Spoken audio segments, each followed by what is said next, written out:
Good afternoon, everyone. My name is Jeff Stelk, and I'm excited to be here with all of you today. Before becoming a teacher here in Wisconsin, I spent years working and traveling around the world. I have lived in places where I did not speak the local language, and I have had to rely on everything from translation apps to body language to navigate my day to day life.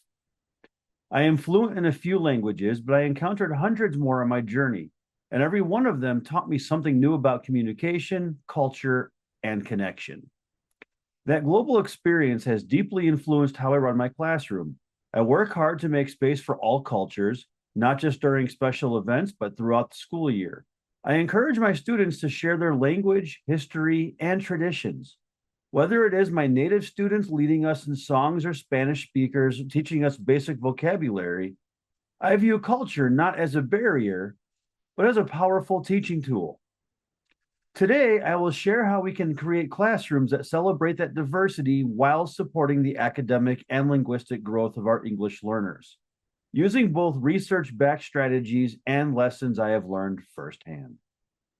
Culture shapes how students learn, engage, and respond. Some value group collaboration, while others prefer silence and reflection.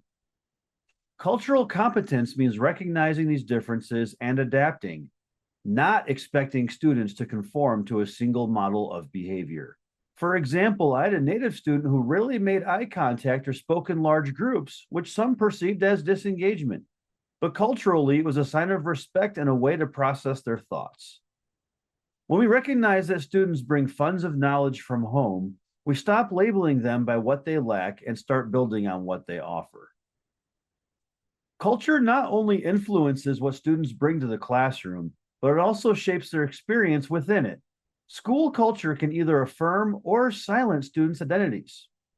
When I had a student whose family did not celebrate holidays, I adjusted activities, not by removing the fun, but by offering alternatives that accommodated their needs.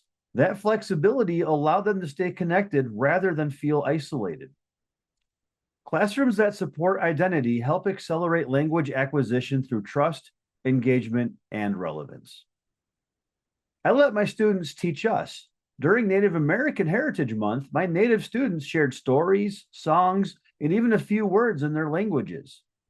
When Spanish-speaking students wanted to teach colors and numbers, I gave them the floor. We also used Spanish and English books side by side, which helped language growth for everyone. These moments made culture part of instruction, not just decoration. When students see their culture reflected in the content, they engage more deeply. I have had students check out Spanish books so they can follow along more easily. Some English-only students even picked up a few Spanish phrases. I translated everything I could, and we use iPads with translation apps to provide students with access to lessons. However, the goal is not to create dependence. It is to use the home language as a bridge to English. When students feel their home language is respected, they are more open to learning another.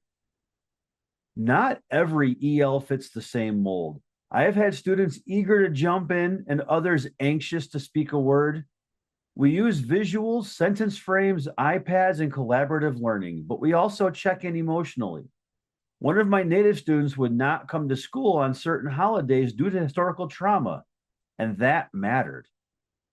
Meeting students where they are means addressing both language and emotional safety. Routine and structure help English language learners thrive, but that does not mean more rigid control. I try to normalize language diversity by modeling words in different languages or letting students try them out. Consistent visuals help build predictability. Peer partners build safety. These routines signal you belong here, which is essential to language risk-taking and academic growth overall. Families are not just supporters, they are resources.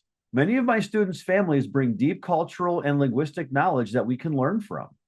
I translate all of my communication and offer alternative activities when families have cultural limitations. For my native unit, we invite families and admin to hear students present their work and view dioramas. It fosters pride, bridges gaps, and promotes inclusion. These practices build true partnerships. Culturally responsive teaching is not a checklist. It is a mindset.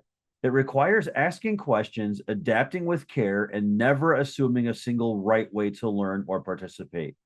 In my classroom, I have learned that when students feel their language and culture are welcome, they bring their whole selves to the learning experience. That is when we see real progress in language, confidence, and connection. Thank you for taking the time to reflect with me.